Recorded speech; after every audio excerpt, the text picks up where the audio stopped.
Hello, I'm Juan, and this is my simulation for Dr. Ozbays Aerothermodynamics of Propulsion Systems final project.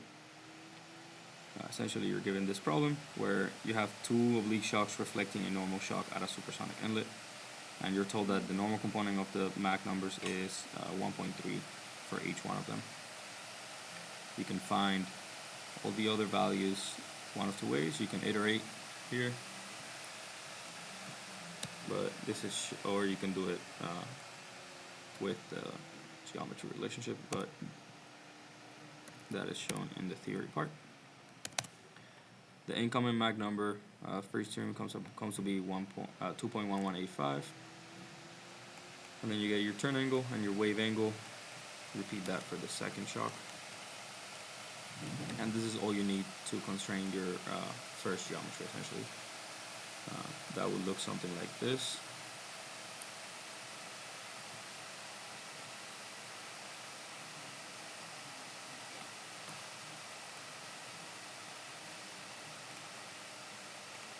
So essentially, as shown here, what I do at first is I have all these lengths here just so you can see the exact geometry, but essentially I constrained it by using the angles from the compressible flow calculator. So the wave and deflection angles, so you just constrain it like that at the point for the first and the second shock, and that's all you need. All these other ones are arbitrary.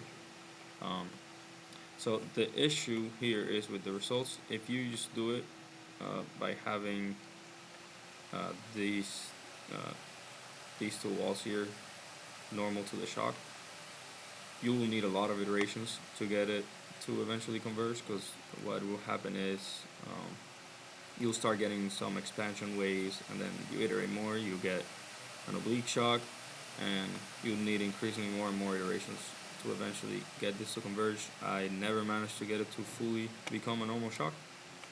Best I got was something like this, just a very steep oblique shock. However, you can reduce the computation time significantly if you use converge, then also a bit. You do have to go back and forth. You'll see it move. You'll see your shock move back as you converge it.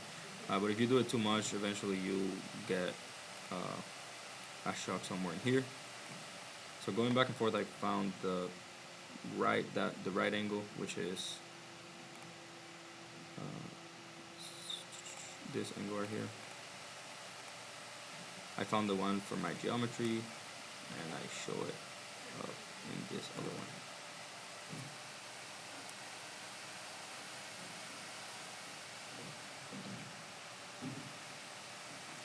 Right, as you can see, it is slightly converging. Once you get the right one by iterating, you should be able to get the right results relatively easy.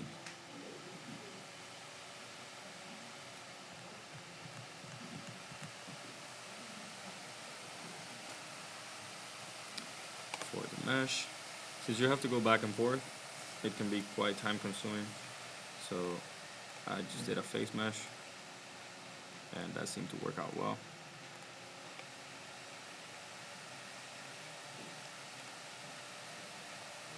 See element size. So you have your walls, your pressure outlet, everything else is a pressure far field.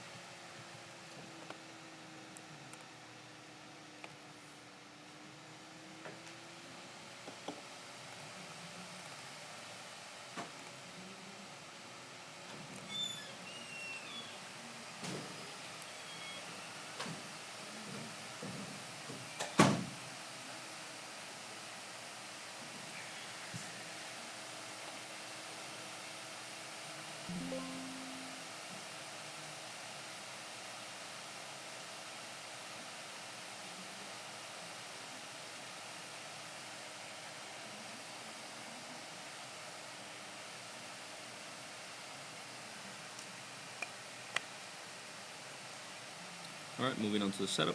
Density based, energy, viscous, for the air, we're going to use ideal gas, and Sutherland dot for the viscosity. Boundary conditions, as I said before, we're going to use pressure far field for everything except the walls and the pressure outlet. And for those these are all free stream conditions, so the Mach number is the same one for all of them.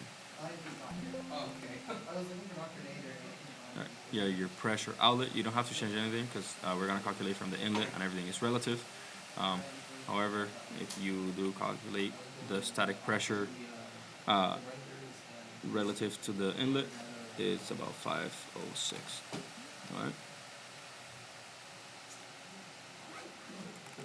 Controls. Methods. Second order upwind. Initialize. Calculate for the inlet. Run the calculations. So you can see you do not need that many iterations for this geometry.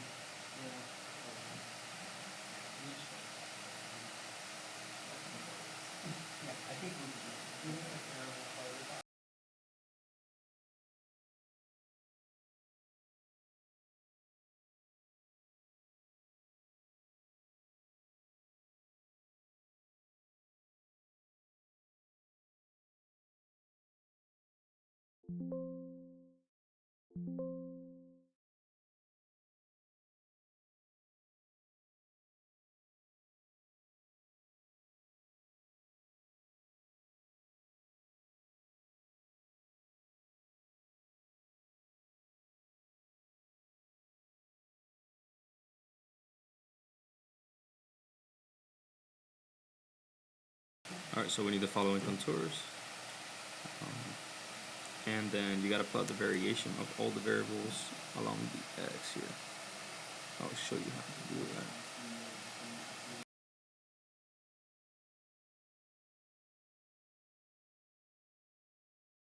So you can see it looks pretty good. You have two oblique shocks and a normal shock being reflected. And if you check the values here, they do check out with the theory values here. So it looks good. You can get the rest of the contours from here as well. The main one that you gotta look out for is the static temperature here. If you go compute it, the stagnation temperature. You're gonna see a difference here. It's very small. If you actually look at the legend, you can easily change that by going right here and just making this range wider, and it'll look good. Alright. Okay, for the last thing, the plot. You can go, I already have a line here, but you can go new surface, line rake, select with mouse, boom, boom. And I'm just going to make the y values the same.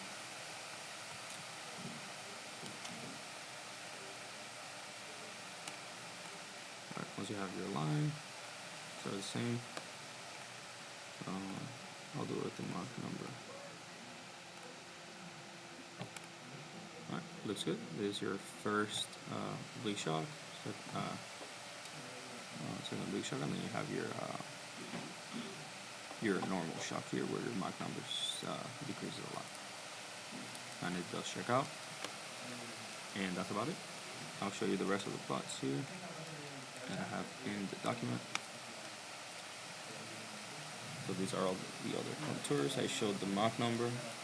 It's from this exact same static pressure, stagnations, and then these are the plots.